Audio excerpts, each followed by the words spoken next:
Ouais, hein. Ok. Merci bien, désolé. Ok, je mets quand même le slide sur le biomimétisme parce que le record a C'était échoué au c'était le début. même truc. Donc voilà, on va pouvoir utiliser la nature dans notre métier de développeur. Donc comment?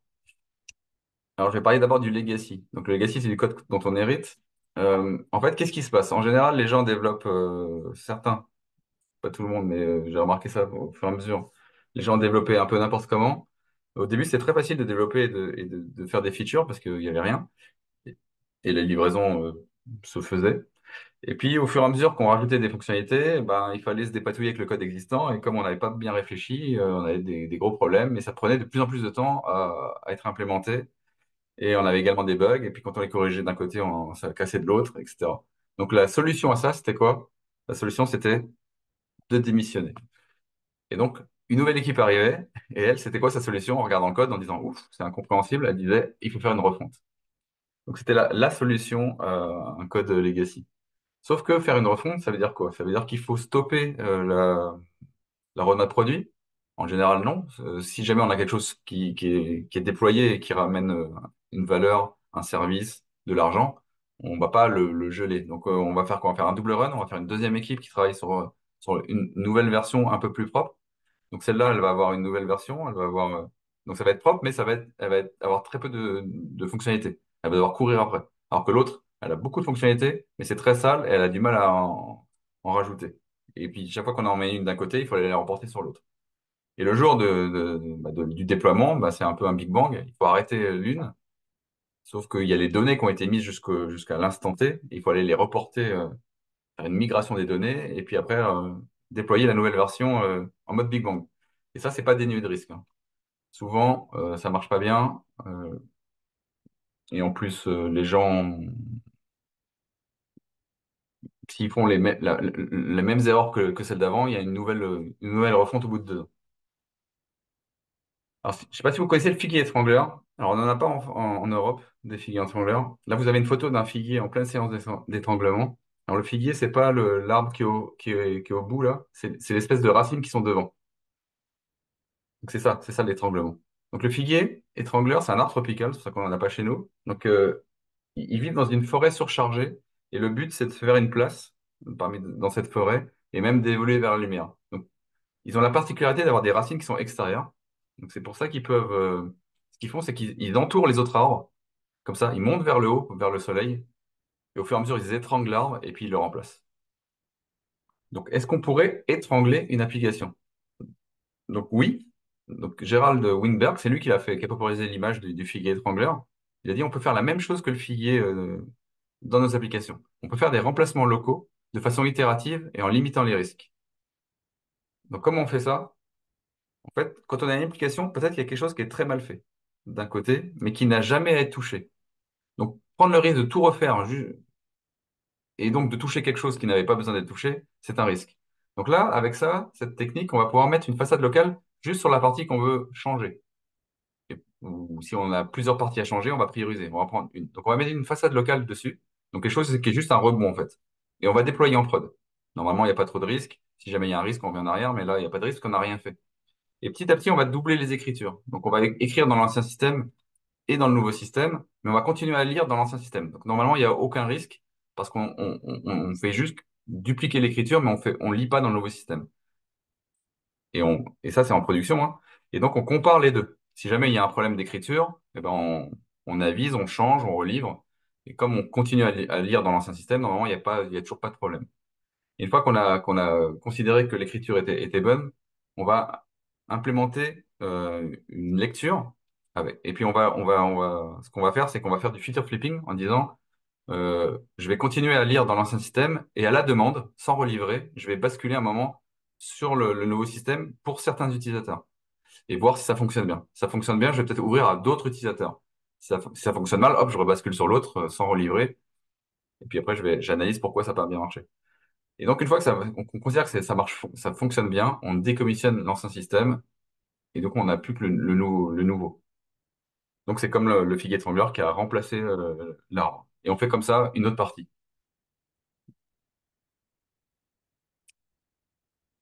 D'ailleurs, j'ai parlé de bugs. Les bugs, c'est vraiment une tannée, c'est quelque chose. Je sais pas si ça vous plaît, les bugs, corriger les bugs. En tout cas, les bugs, c'est vous qui les créez, c'est nous qui les créons. On les crée le plus souvent en phase de réalisation, hein. Il y en a plein des bugs, hein. Mais on les crée le plus souvent. Le plus de bugs qu'on crée, c'est en phase de développement. Sauf qu'ils ne sont pas détectés dans cette phase-là, ils sont détectés beaucoup plus tard. Soit dans une recette, soit pire en production. Et plus on les voit tardivement, plus ça coûte cher. Moi, je vous ai dit tout à l'heure, j'étais CTO dans des métros. Les métros, si jamais il y a un bug, on ne relève pas le soir même. Il faut développer, corriger. Et après, il faut aller la nuit quand les métros ne fonctionnent plus pour aller voir que ça fonctionne bien. Et comme la nuit, il n'y a pas beaucoup, on ne peut pas faire beaucoup de tests parce que le temps est très réduit. Ça dure, je crois qu'il faut 4 mois entre quelque chose qui a été fini et le déploiement. Donc ça coûte excessivement cher. Puis quand on travaille la nuit, le lendemain, on ne travaille pas parce qu'on se repose. Donc, les bugs, ça peut coûter très très cher. Il y a des boîtes qui ont coulé hein, à cause des bugs, hein. Capital Knight, ils ont perdu 400 millions en quelques minutes alors ils n'avaient pas autant d'argent. Donc, corriger, déjà, c'est pas intéressant. Et il y en a qui, pour eux, c'est une activité normale. C'est normal. On crée des bugs, on développe, on crée des bugs, tout va bien. Et quand il y a trop de bugs, qu'est-ce qu'on fait? Ben, on démissionne et on fait une refonte. Donc, on revient au problème de tout à l'heure. Je ne sais pas si vous connaissez la méduse immortelle. C'est un animal, donc c'est une méduse qui fait 4 à 5 millimètres, hein. Donc c'est une petite méduse, c'est pas celle qu'on rencontre sur nos plages. En fait, c'est incroyable comme animal. Elle a une particularité, c'est que elle est enfant, elle devient adolescent, après elle devient adulte. Et une fois qu'elle est adulte, elle fait ce qu'elle a à faire. Et elle régresse, elle redevient enfant en fait. Elle a une transformation cellulaire au niveau moléculaire qui fait qu'elle redevient enfant. Puis après, elle redevient adolescent, puis elle redevient adulte, etc. Et comme ça en boucle. En fait, elle est immortelle. Elle est immortelle tant qu'il n'y a pas quelqu'un qui vient de la manger. Là, c'est fini, ça s'arrête. Ou qu'il y a une maladie. Mais s'il n'y a pas ça, elle est franchement immortelle et c'est incroyable. C'est un peu unique dans le monde animal. Et pourquoi je vous parle de la méduse immortelle? Déjà, il y a d'autres formes d'immortalité. Si vous ne voyez pas ce que c'est l'immortalité, il y a d'autres formes d'immortalité. Alors, je ne sais pas au Luxembourg, mais s'il y a des Français, ils vont comprendre ce que je dis. Les grands-parents, parents, vous et vos enfants, si vous en avez, ont connu cette personne à la télé, grand présentateur. Donc, pourquoi je vous parle de méduse immortelle? Parce que là, il y a un graphique qui vous dit que si vous avez des bugs, vous allez passer du temps à les corriger. Plus vous passez de temps à corriger les bugs, plus vous dépassez le délai et le budget. Plus vous dépassez le délai et le budget, plus les fonctionnalités d'après, on va vous presser pour les faire, donc vous allez les faire rapidement. Plus vous faites rapidement, plus vous faites des bugs. Plus vous faites des bugs, plus vous dépassez le délai, etc. On est dans un cercle vicieux. Quand on arrive là, on appelle ça aussi l'addiction au bug. Quand on est addict au bug, comme toute addiction, il faut arrêter. Il faut arrêter de corriger les bugs et il faut passer du temps sur la qualité de code. Si on passe du temps sur la qualité de code, on va faire des meilleures fonctionnalités, on va faire moins de bugs. Si on fait moins de bugs, on a plus de temps pour faire les nouvelles fonctionnalités, etc., etc. Et donc là, on arrive sur un cercle vertueux. Et quand on arrive là, ben, bye bye l'immortalité des bugs. On avait une autre forme d'immortalité là, mais qui a pris fin il n'y a pas longtemps. Donc, devenez le prédateur de la méduse. Donc, le prédateur naturel de la méduse, c'est le pingouin. Donc voilà, devenez le pingouin, chevauchez votre cheval pingouin. Bon, c'est un peu creepy comme photo, mais chevauchez votre cheval pingouin. Et comment on fait ça? Comment on fait pour ne plus être addict au bug? Eh ben, on investit sur la qualité, les pratiques, l'architecture, la collaboration entre les développeurs et les équipes autour, la testabilité. On fait des tests de façon automatisée et sans être dogmatique, hein. Souvenez-vous avec la soupe. L'appareil pour refroidir la soupe, c'est toujours des choses en fonction de contexte. C'est pas des recettes qu'on applique à tout va. Il n'y a pas de silver bullet, hein. Informatique, je suis désolé. Donc, parlons des tests maintenant, parce que j'ai parlé de tests.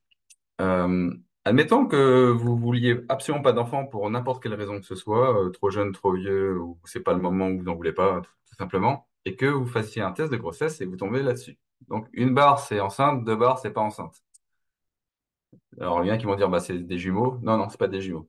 Donc, quand vous arrivez là et que vous n'avez absolument pas d'enfant, vous êtes un peu en stress. Donc, on va devoir refaire un test, en fait. Donc là, on n'a pas confiance dans ce test.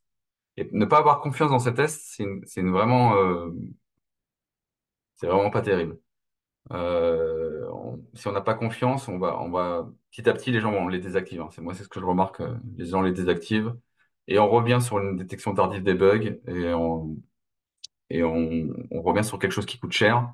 On a des livraisons instables. On a peur du code. Moi, j'ai vu des gens qui imaginaient des techniques de bricolage pour ne pas toucher au code. Donc, ils touchaient tout ce qui est autour pour pas toucher au code parce qu'ils avaient peur du code.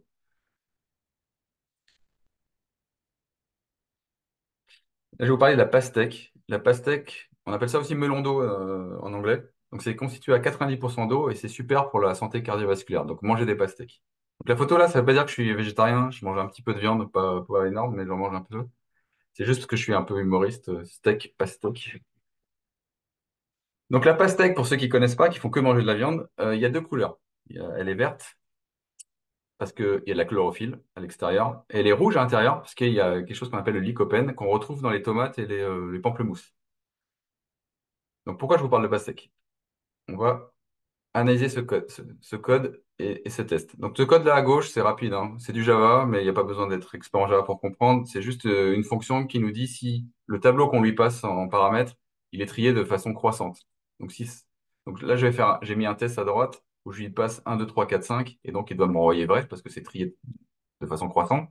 Alors que l'autre, 5, 4, 3, 2, 1, 0, c'est faux parce que c'est pas trié d'ordre par ordre croissant. J'aurais pu aussi mélanger les 1, 4, 3, 2, 1, et là, pareil, c'est pas trié.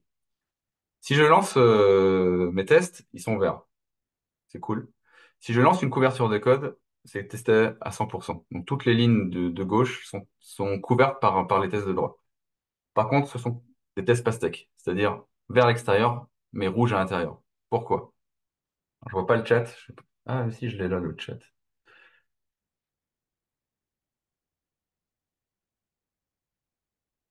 Il n'y a pas Ouais, pas encore de questions. il y a pas de réponse. Pourquoi c'est des tests pastèques? Eh ben, c'est des tests pastèques parce qu'on appelle la méthode et on n'en fait rien. Je pourrais très bien inverser à gauche le false et le true. Mes tests seraient toujours verts. J'aurais toujours une couverture à 100%. Je pourrais aussi enlever tout le code et faire return false ou return true. Ça marcherait pareil. En fait, si je ne me sers pas de la réponse, ça sert à rien.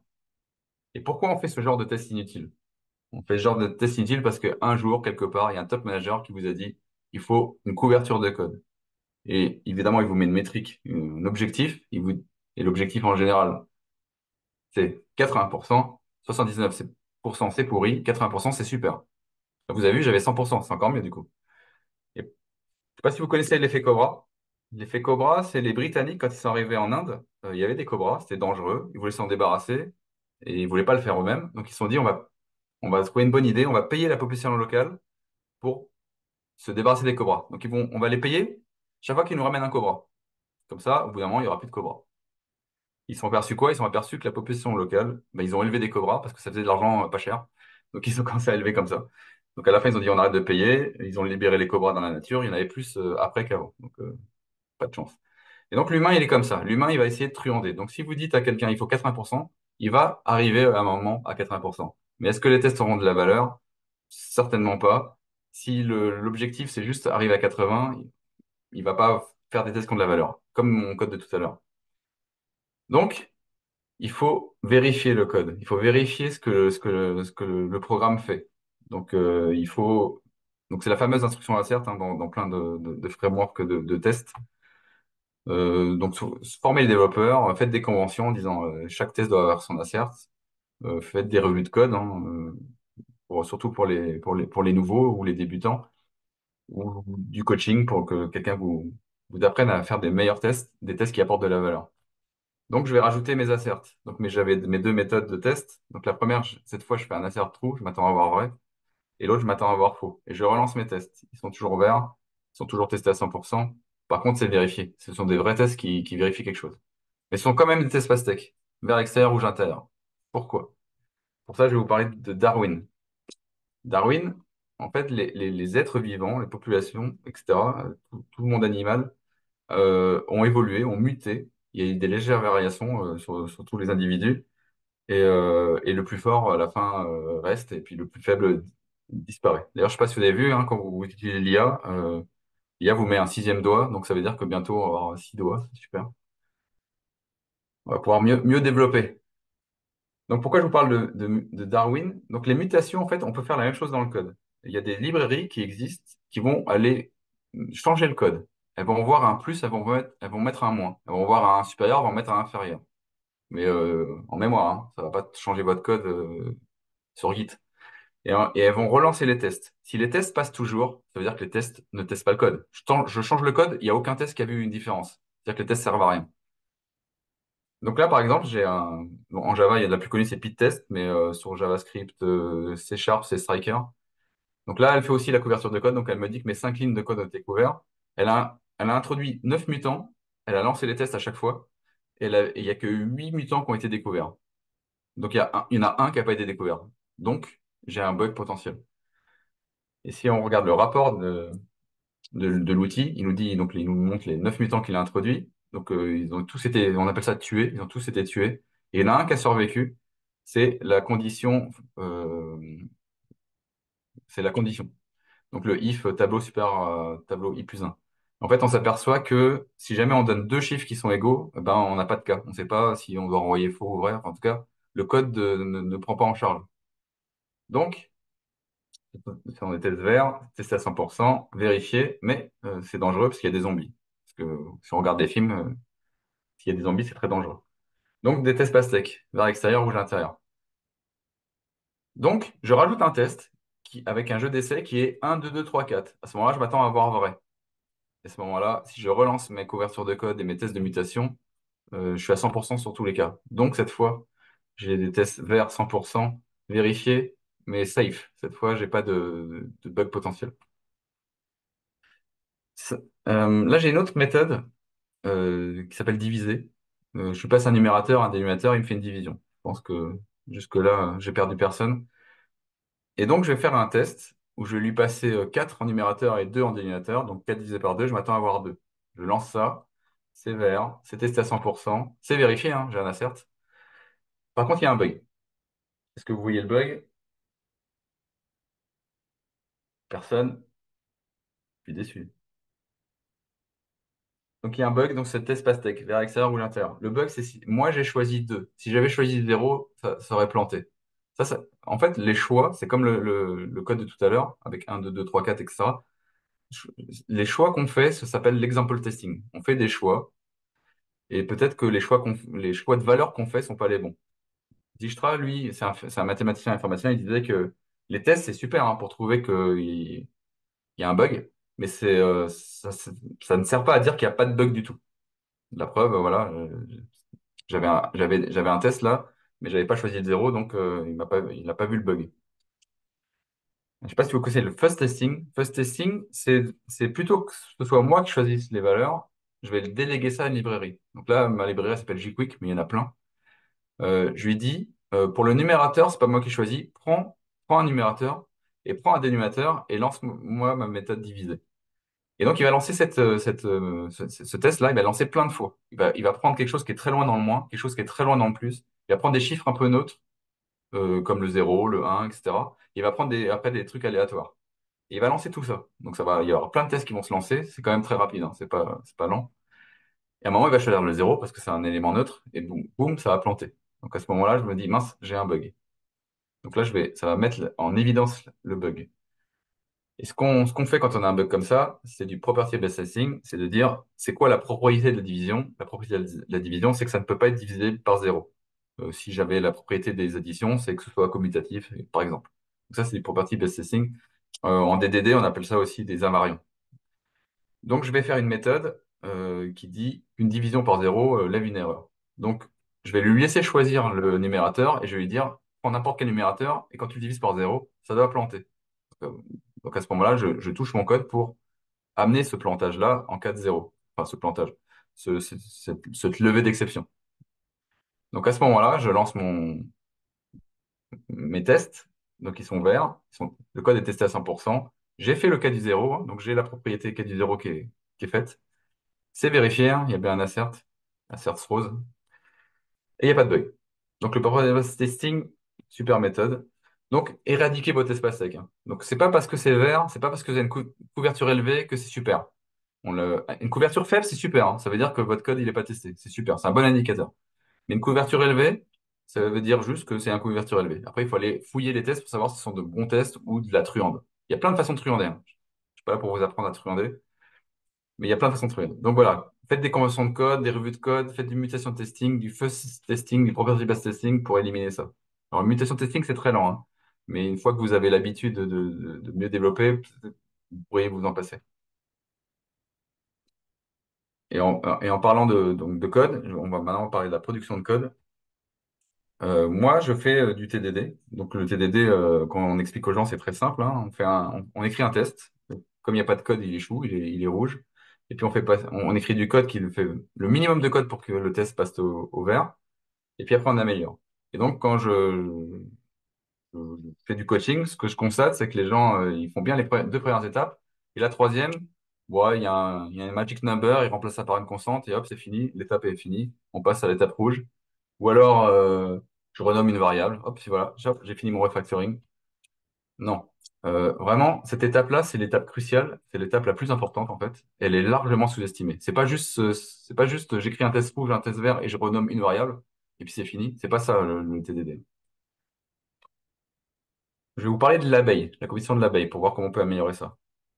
L'abeille, elle a un système de commission remarquable. Elle est capable de dire aux autres abeilles, la- quand elle trouve la nourriture, enfin, donc des fleurs à butiner, elle est capable de dire la direction, la distance entre 50 mètres et 6 kilomètres. Donc elle peut dire là-bas, il y a beaucoup de marguerites à 6 kilomètres. Donc elle peut dire la quantité et le type de fleurs, donc les marguerites. Comment elle fait ça?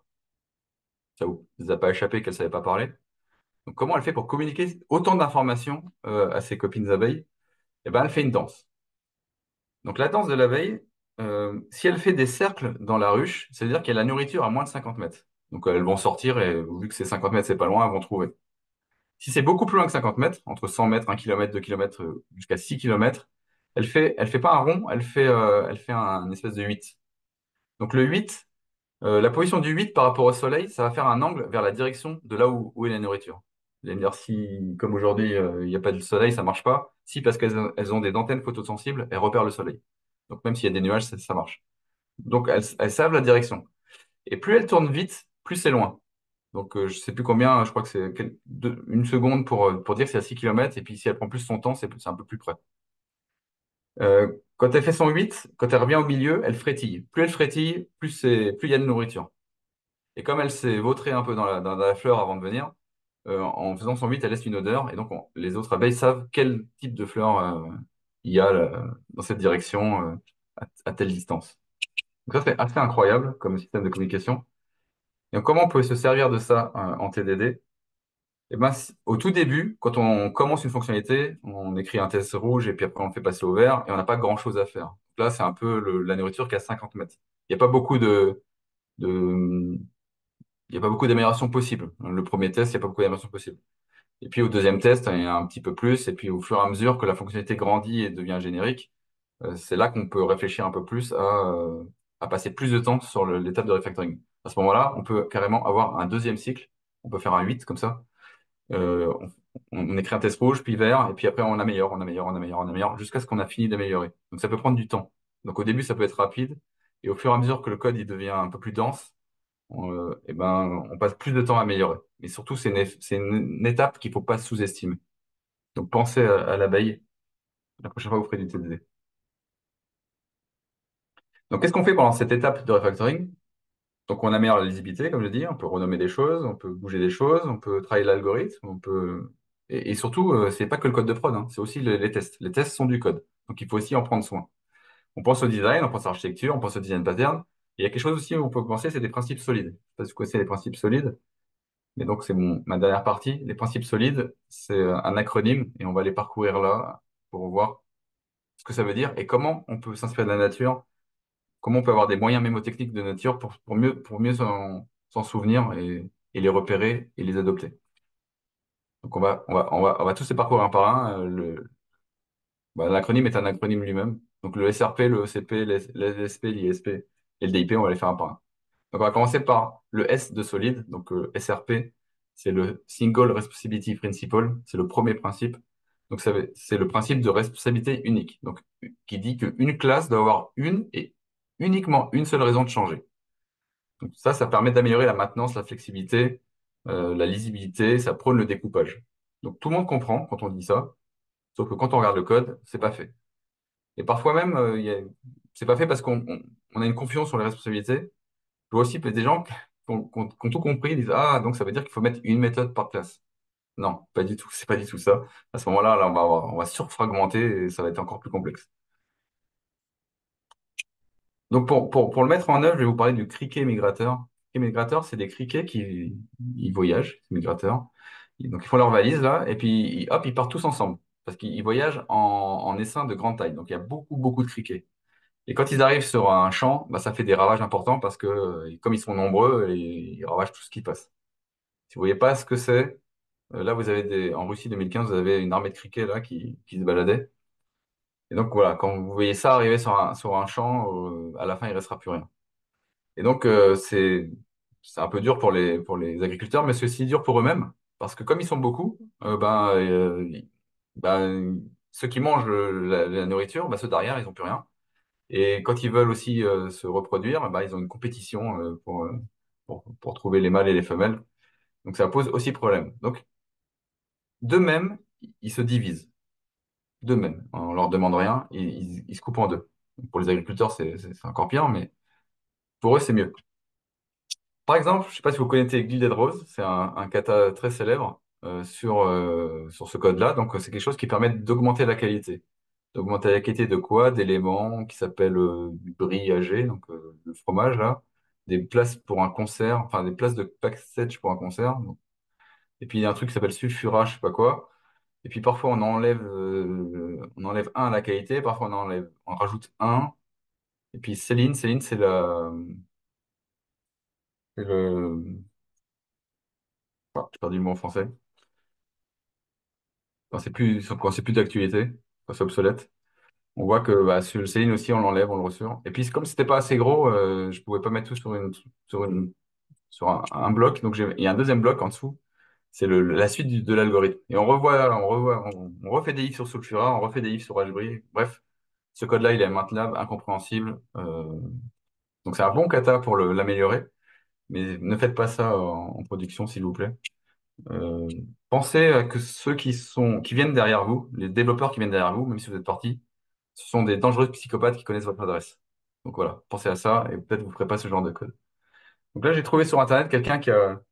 Donc ouais, faites pas ça. Faites pas du code qui sort de l'écran. Donc j'ai trouvé sur Internet quelqu'un qui a amélioré le code et vous voyez, il a créé plusieurs classes. Il y a une classe éléments, une classe qui permet de construire ses éléments, une classe qui permet de mettre à jour des choses. Alors là, le sulfura, c'est un objet légendaire qui a jamais de date de péremption. Ouais, c'est ça, Céline. Qui a jamais de date de péremption. Alors que le bris, plus il vieillit, plus il prend de la valeur. Et les places de concert, une fois que c'est fini, ça vaut plus rien. Donc, une fois que le concert est fini, ça vaut plus rien.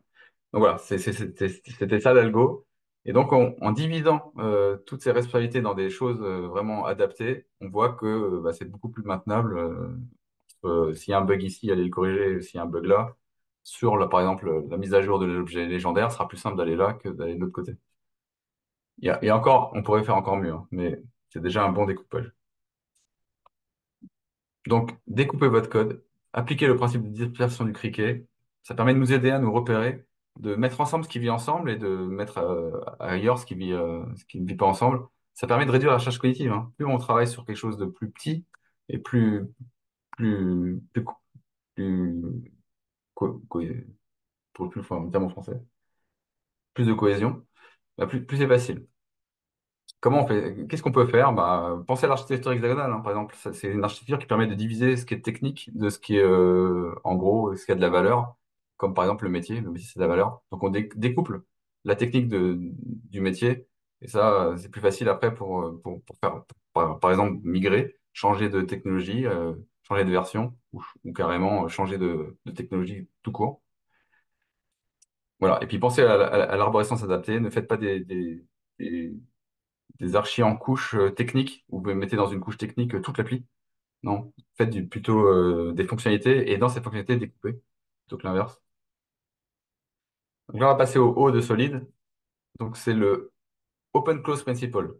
C'est-à-dire qu'une classe doit être fermée, doit être à la fois ouverte, donc à l'extension, et fermée à la modif. C'est-à-dire que quand il y a un comportement qui est similaire au comportement qui existe déjà, on ne doit pas aller modifier la classe. Celle-ci doit les prendre en compte parce qu'elle est extensible.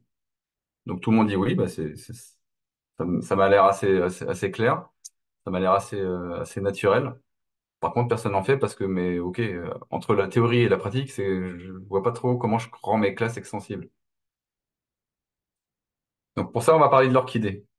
Il existe dans le monde 850 genres d'orchidées. Et chaque genre d'orchidée a plusieurs orchidées. Et donc, les genres d'orchidées, ça veut dire qu'elles ont des couleurs différentes, des grandeurs de feuilles différentes, une période de floraison différente. Elles ont des types de pollinisateurs, comme les abeilles, différents. Il y en a qui n'ont pas les abeilles, qui ont d'autres choses. Elles ont un besoin en eau différent. Donc là, on va parler du besoin en eau. On va se demander si l'orchidée, elle a besoin de prendre une douche ou des bains. Et vous savez que normalement, la douche prend moins d'eau que le bain. Là, je sais pas s'il y a des gens qui prennent des douches ici, des ferveurs de douche dans le chat. Non? Personne. De bain? Non plus. Ça veut dire que vous ne l'avez pas. Ok. Cool. C'est bien que ce soit un événement en remote, du coup. Donc, on va dire, est-ce que l'orchidée, elle a besoin de douche ou de bain? Donc, on a une classe là, main, et dedans, on instancie un, un horticulteur. Et l'horticulteur, également un thermomètre. Parce que, suivant la température, le besoin en eau est différent. Donc, là, on a une, une orchidée qui s'appelle l'Abiata.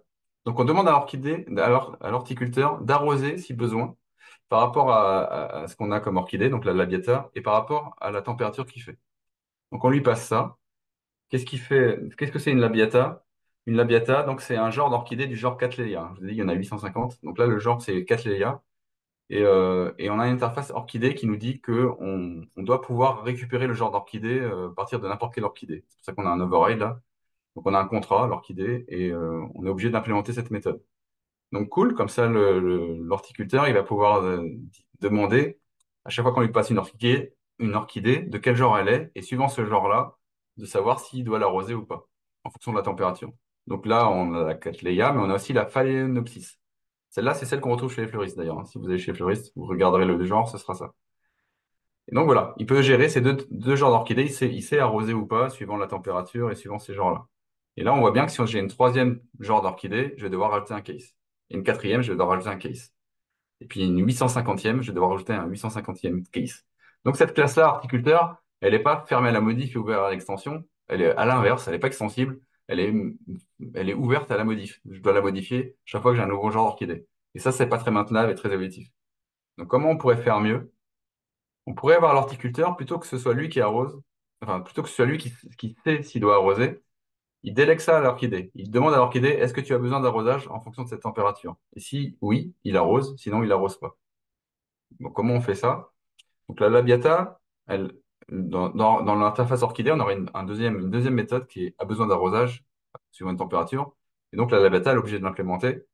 Et comment elle fait? Eh ben, elle demande les caractéristiques au genre. Et ces caractéristiques, elle lui demande s'ils ont besoin d'arrosage suivant la température. Donc c'est quoi ce truc fumeux là? Donc, caractéristique, c'est une interface. Donc là, j'ai trois éléments. Besoin d'arrosage, période de floraison, get pollinisateur. Donc là, nous, on se concentre juste sur le besoin d'arrosage. Donc, c'est une interface.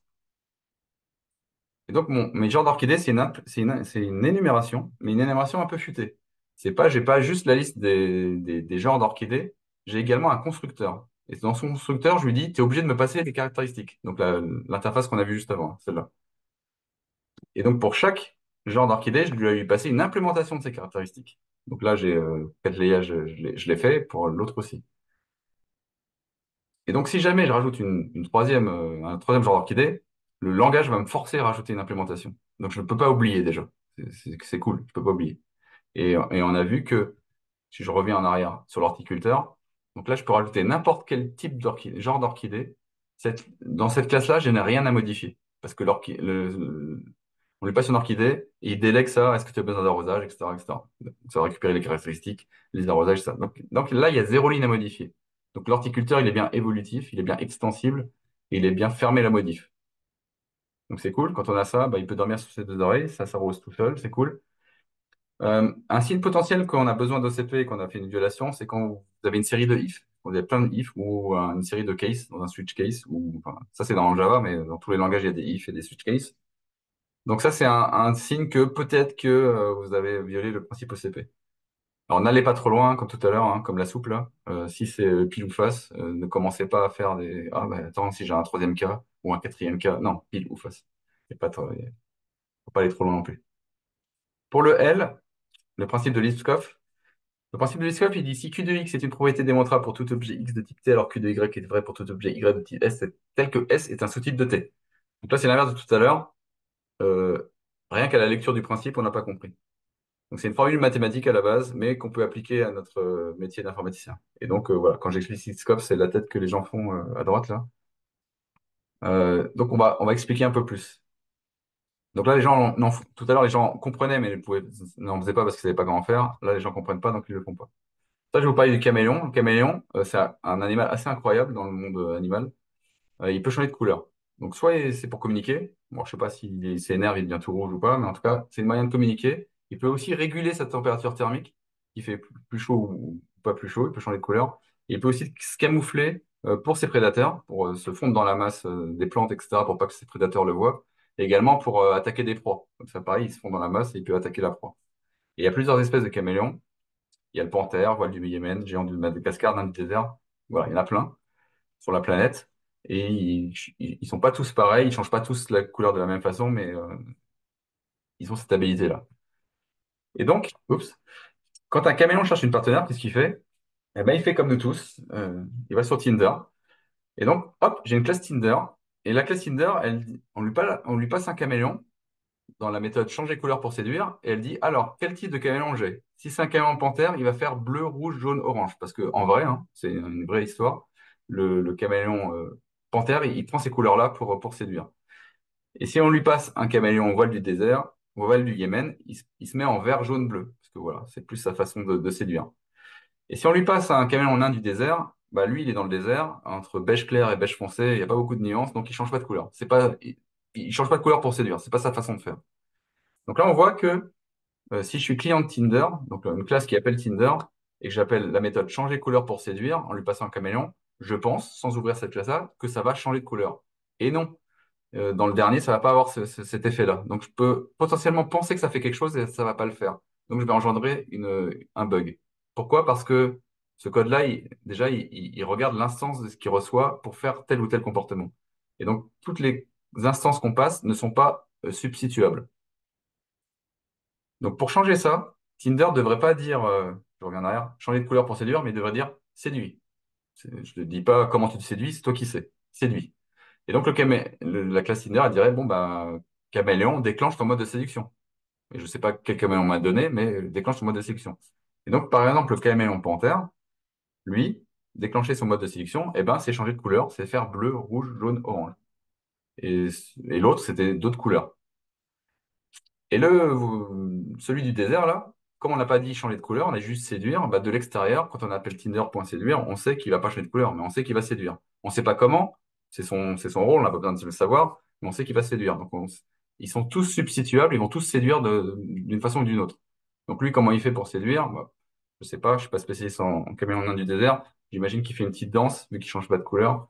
Pourquoi pas? Mais en tout cas, tous les caméléons sont substituables avec le même comportement, en fait. C'est ça qui est important.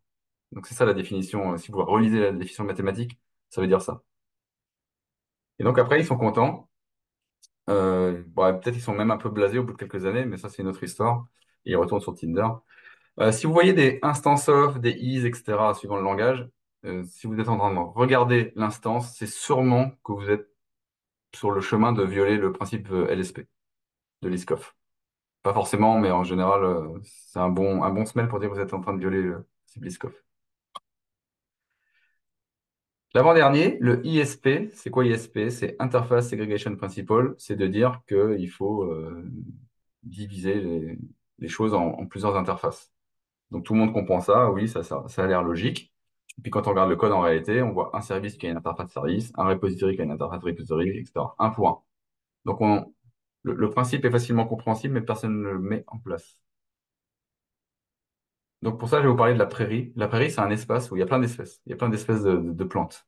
Et chaque plante a des caractéristiques différentes. Il y en a qui ont des racines plus ou moins profondes, il y en a qui sont plus ou moins, qui prennent plus ou moins de place sur cette prairie comme plante. Elles ont des méthodes de reproduction différentes, des feuilles différentes, etc. Et admettons que là, on ait une interface qui est caractère botanique fleuri. Donc j'ai quatre méthodes, quatre contrats: fournir espace, enfoncer racines, diffuser odeur et produire nectar. Donc l'herbe, elle implémente tout ça. Donc fournir espace, bon, elle va dire qu'elle fournit un grand espace, parce que l'herbe, ça pousse massivement. Elle enfonce ses racines pas très profondément, mais bon, voilà, c'est sa caractéristique à elle. Diffuser odeur, bon, elle fait rien, parce que tant qu'on l'a pas coupée avec une tondeuse, elle diffuse pas d'odeur. Et puis produire nectar, là, c'est pas, elle lève une exception en disant, moi je sais pas produire nectar, hein, je suis pas une marguerite, donc je sais pas faire. Et donc là, on voit bien que finalement, l'herbe, c'est presque une fleur, mais pas tout à fait. Il y a deux trucs sur quatre qu'elle sait faire et deux qu'elle sait pas faire. Donc il y en a un, elle fait rien. En plus, ça pourrait potentiellement engendrer un bug, parce on s'imagine qu'elle fait quelque chose, elle fait rien.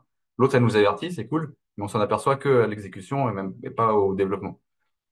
Donc, ne faites pas ça.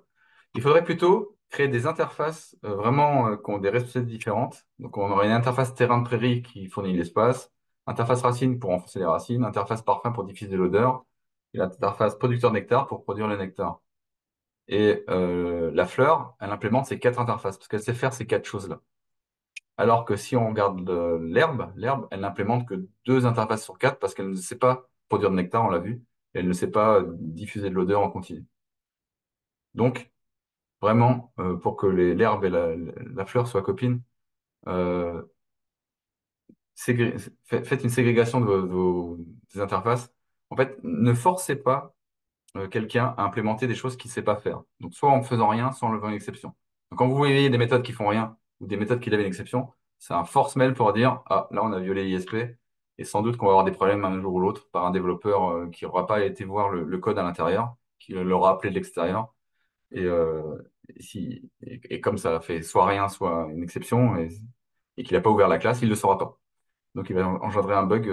Et s'il n'a pas fait de test, eh ben, il y aura un bug en production.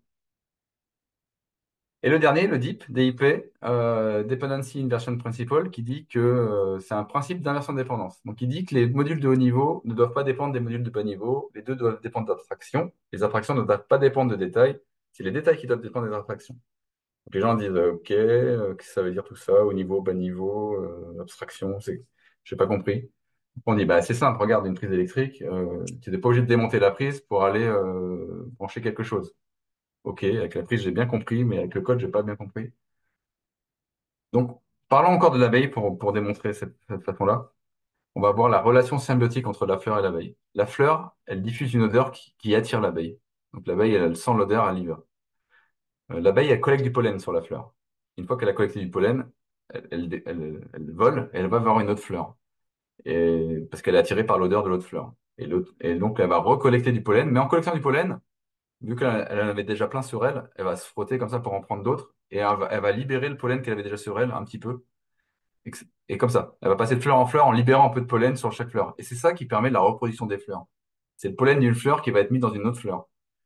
Et donc, c'est pour ça que les fleurs se reproduisent. Donc, quand les fleurs se reproduisent, poussent, grandissent, il y en a qui font des graines, il y en a qui font des fruits. Donc, finalement les abeilles qui remplissent le frigo. Donc, quand vous faites un pique-nique, ne tuez pas les abeilles qui viennent vous voir. Déjà, c'est pas les abeilles qui vont venir vous voir, c'est les guêpes. Mais ne tuez pas les abeilles. Donc, c'est un rôle crucial hein, pour les fruits, les graines et pour notre frigo. Donc, c'est hyper important. Pareil pour les pesticides, attention.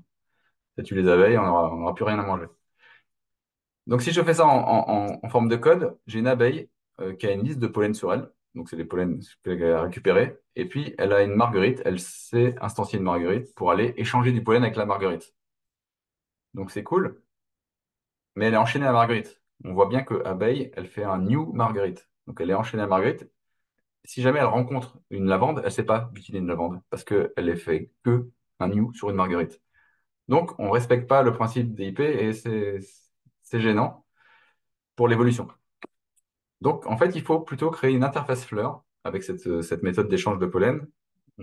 Là, du pollen et on va en récupérer un peu plus, un peu moins, en tout cas, ou du différent. Et une marguerite, elle implémente cette fleur. Donc, elle va dire c'est quoi pour elle l'échange de pollen. La lavande elle va faire la même chose. Et donc, là, l'abeille ne dépend plus directement de la marguerite ou de la lavande, elle dépend de ce contrat-là, fleur. Et donc, dans son constructeur à abeille, on lui passe une fleur. Elle ne sait pas si c'est une abeille ou...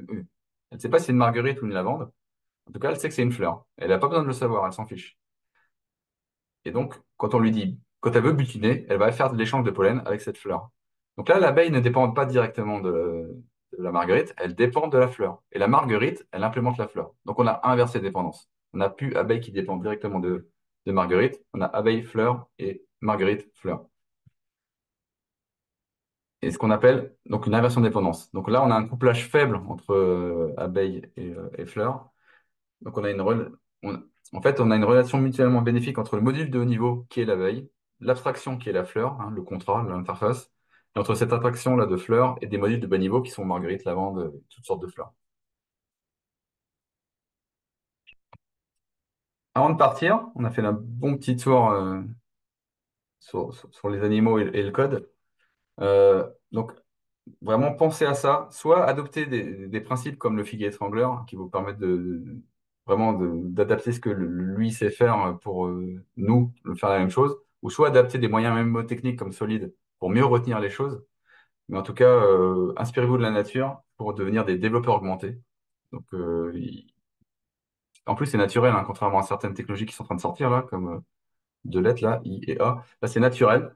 Ça, ça permet vraiment ça vous donne une compétence que d'autres n'ont pas. Et par contre, n'imitez pas juste pour imiter, hein. C'est parce qu'il y a des choses dans la nature qu'il faut faire la même chose. C'est ce que j'appelle la guerre des moutons. Ne devenez pas des moutons. On a connu plein des choses. Ah tiens, tout le monde en fait, il faut en faire. Les microservices, le cloud. Vous vous souvenez de la blockchain? Ouais, faire de la blockchain. Maintenant, c'est mort. On n'entend plus parler. La réalité virtuelle, à un moment, ouais, faire la réalité virtuelle avec des casques. Tout le monde aura des lunettes Google Glass un jour et tout. Bon, finalement, non. Le métaverse aussi, quand Facebook a lancé son métaverse. On va tous être dans le métaverse bientôt. Bon. Et aujourd'hui, c'est quoi la nouvelle mode? C'est l'IA. Euh, donc l'IA, ça peut être très utile, mais attention à ne pas mettre de l'IA juste pour mettre de l'IA. Ça, c'est des managers qui vous disent souvent ça. Mets de l'IA, mais j'ai pas de besoin. Mais c'est pas grave, mets de l'IA, parce que comme ça, je pourrais dire, chez nous, on a de l'IA, c'est cool.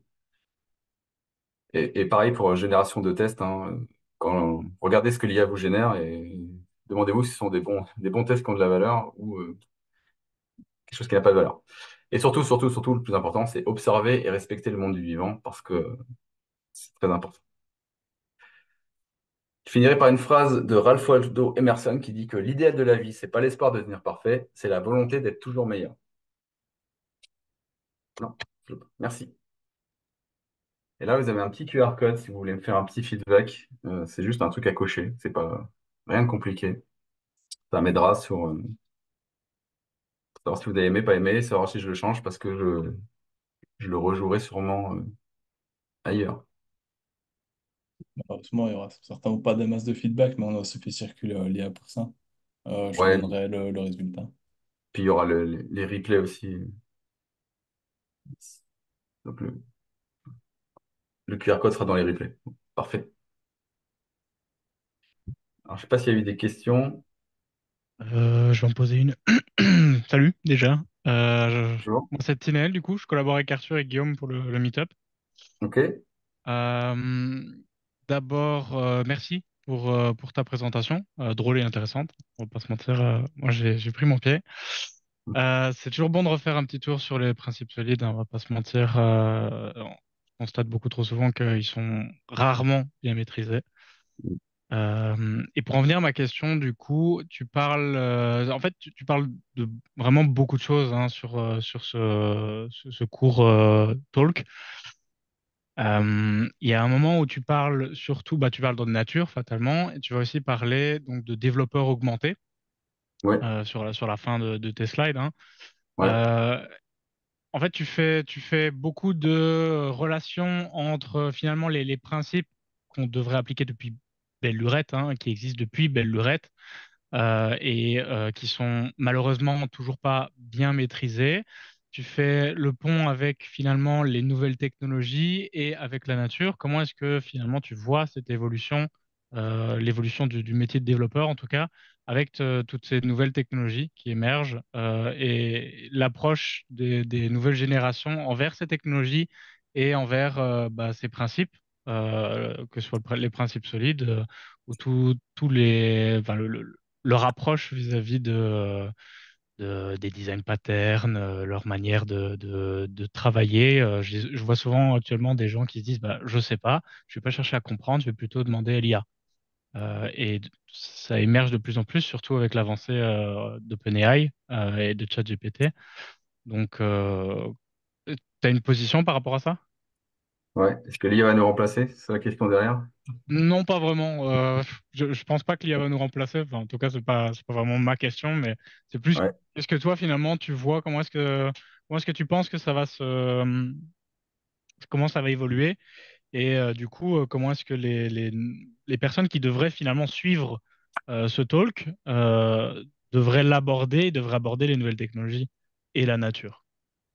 Alors, ça avance beaucoup, hein, l'IA. Moi, je me souviens, j'avais fait des tests des générations de tests par une boîte.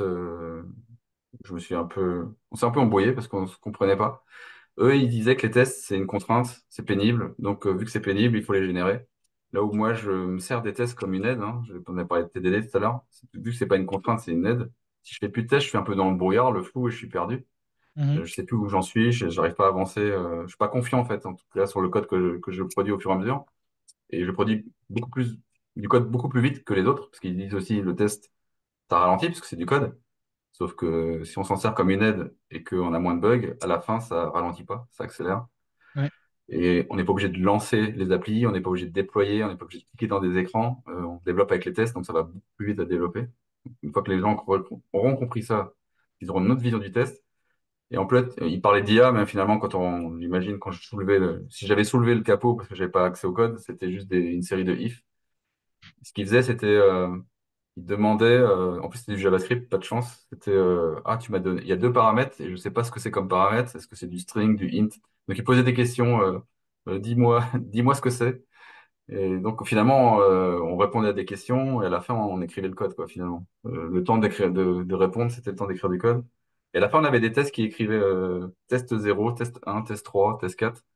Moi, mes tests, à la fin, c'est une documentation. Donc test 0, ça ne documente rien du tout. Donc quand j'avais parlé à un moment de test de property, on voit dans le test, dans le nom du test, normalement, ce que je suis en train de tester. Donc c'est pour ça que c'est une documentation. Là, voilà, une division par 0 lève une erreur. Donc, c'est une vraie doc. Depuis les IA génératives, on a quand même level up, hein, faut pas se cacher. Les IA sont de mieux en mieux. Par contre, elles continuent à faire des hallucinations. Enfin, elles font des hallucinations. Il faut avoir un esprit critique pour pouvoir valider ou non valider ce qu'elles génèrent. C'est un peu ce qu'on avait avant avec les ceux qui faisaient du copier-coller de Stack Overflow. mhm, Ceux qui vont accepter tout ce que l'IA donne sans réfléchir, ils vont se retrouver après à avoir débugué un truc qui a été généré pas par eux. ouais. Donc Un- ça demande des compétences. L'IA, je pense que c'est pas bon pour des débutants complets qui savent rien faire parce que ils vont valider tout. Ça demande des compétences. Donc ça va être une aide pour faire des tâches, des tâches un peu je sais pas, un peu rapide ou qui n'ont pas beaucoup de valeur, je vais perdre du temps à le faire, mais je sais le faire, mais je vais perdre du temps à le faire. Je vais plutôt déléguer à une IA. Parce qu'elle, elle va savoir le faire très rapidement, plus vite que moi. Et des autres tâches où ça va être plus compliqué pour elle de le faire, où je vais devoir dialoguer avec elle par chat pendant 3 heures, et que je sais le faire, je vais aller plus vite pour le faire. Donc je vais pas lui demander. ouais. Ok, merci. Tous les personnes dans le chat au mat, vu que tu es le dernier. Si tu as des questions, n'hésite pas. On peut aussi te démute. Moi, j'aurais une autre question. Euh, Comment t'es venu toutes ces idées, tous ces rapprochements avec la nature? Parce que Euh, franchement, c'est assez impressionnant de voir le nombre de rapprochements que tu as réussi à faire qui font sens.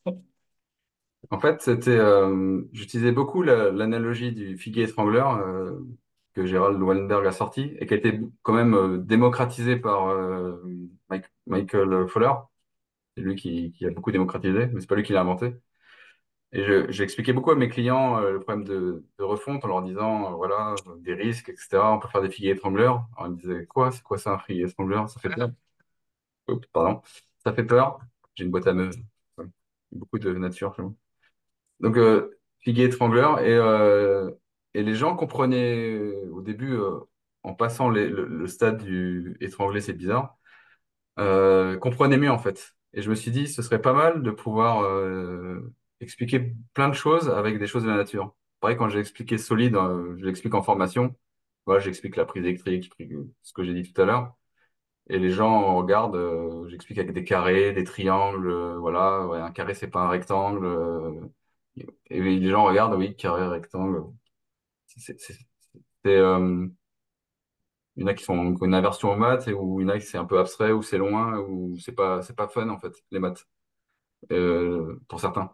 Et je me suis dit, la nature, c'est fascinant en fait. C'est fascinant et on peut s'inspirer de choses de la nature et en tout cas, peut-être pour mieux retenir les choses, les moyens mémotechniques dont je parlais, ça peut mieux imprégner l'esprit des gens pour mettre en œuvre au fur et à mesure. Donc j'ai essayé de trouver des choses comme ça. C'est ma seule question. Merci pour ton temps. Et du coup, Merci vu que pour ça ce marche super talk. bien, vu que ça marche bien, j'ai fait des spin-offs de ce talk-là.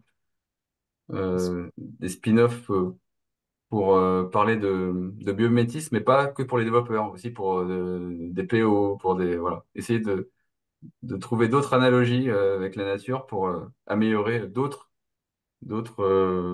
profils que le développeur, ou Ben, pour mieux appréhender aussi les architectures, parce qu'il y en a qui normalement ils connaissent une architecture, ils l'appliquent partout, pour leur expliquer qu'il y a plusieurs architectures possibles et donc pareil, avec une analogie ou d'autres stratégies de test que la pyramide de test par exemple. C'est pas l'unique façon de faire, et qu'il y en a d'autres suivant le contexte. Et donc, je l'ai fait en mode biomimétisme pareil. Parce que je trouve que les t'as gens, piqué ma curiosité. Est-ce qu'ils sont déjà disponibles? Non, pas encore. Aïe, aïe. Je vais faire l'Agilil en juin. Il y en aura un. Et l'autre, je le joue chez un client, mais il est pas filmé. Mais je désespère pas de le rejouer ailleurs. Ça, hein, pour le coup, je suis très curieux de voir comment tu fais ça avec les architectures en tout cas. Mm. Ben, écoute, si Matt n'a pas de questions, Tinal non plus. Tout est bon pour moi. Ben, encore une fois, merci beaucoup. Bah, C'était merci vraiment à très vous. intéressant. Merci pour l'invitation. Et on te donnera le lien par la suite du coup. YouTube et autres, juste pour recording. D'accord.